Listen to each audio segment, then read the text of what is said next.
ক্ষমতায় গেলে যে কোনো মূল্যে দুর্নীতির লাগাম টেনে ধরা হবে বলে জানিয়েছেন বিএনপির ভারপ্রাপ্ত চেয়ারম্যান তারেক রহমান। তিনি বলেন, দুদকের স্বাধীনতার উপর কোনো ধরনের হস্তক্ষেপ করবে না তার দল। রাজধানীর কৃষিবিদ ইনস্টিটিউটে দেশ গড়ার পরিকল্পনা নিয়ে দলীয় কর্মসূচিতে ভার্চুয়ালি যোগ দিয়ে এসব কথা বলেন তিনি। স্কুল পর্যায়ে ইংরেজি ভাষার সঙ্গে আরও একটি ভাষা শেখা বাধ্যতামূলক করা হবে বলেও জানান তারেক রহমান। রুদ্র রফিকের রিপোর্ট।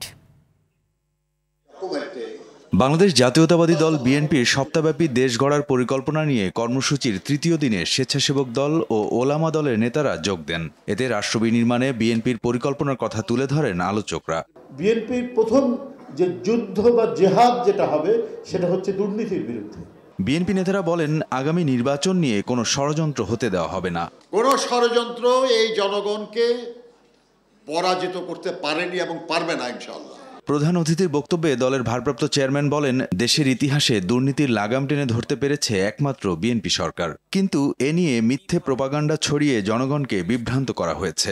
খালেদা জিয়া কতটা আত্মবিশ্বাসী ছিলেন, দৃঢ় শপথ ছিল তার দুর্নীতিকে দমন করার জন্য, যে উনি ওই কমিশনকে সম্পূর্ণভাবে স্বাধীন করে দিয়েছিলেন। ইনশাল্লাহ একই জিনিস আমরা আবার তৈরি করব। এই নিয়মটি গত স্বৈরাচার এই নিয়মটি পাল্টে দিয়েছিল যে সরকারের কোনো কিছু দুর্নীতি তদন্ত করতে হলে সরকারের পারমিশন লাগবে। এটিকে আমরা দরকার হলে যদি দেশের স্বার্থে প্রয়োজন হয় এটিকে আমরা আবার চেঞ্জ করে দিব। দুর্নীতি বন্ধের পাশাপাশি আইন শৃঙ্খলা পরিস্থিতি যে কোনো মূল্যে স্বাভাবিক অবস্থায় ফিরিয়ে আনা হবে বলে জানান তিনি। যে কোনো মূল্যে দুর্নীতির লাগাম টেনে ধরতে হবে এবং দেশের আইন শৃঙ্খলাকে আমাদের ঠিক রাখতে হবে।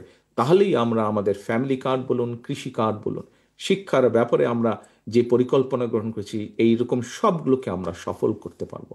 স্কুল কলেজ সহ গুরুত্বপূর্ণ স্থানে ফ্রি ইন্টারনেটের পাশাপাশি বিদেশি ভাষা শিক্ষার উপর জোর দেওয়া হবে বলে জানান তারেক রহমান। কয়েকটি ভাষা আমরা স্কুল লেভেলে, কয়েকটি ভাষা আমরা কম্পালসারি করে দিব। বাচ্চারা নিজেরা চয়েস করে নেবে সে কোনটা শিখবে। ইংরেজির সাথে তৃতীয় আরেকটি ভাষা তাকে শিখতেই হবে।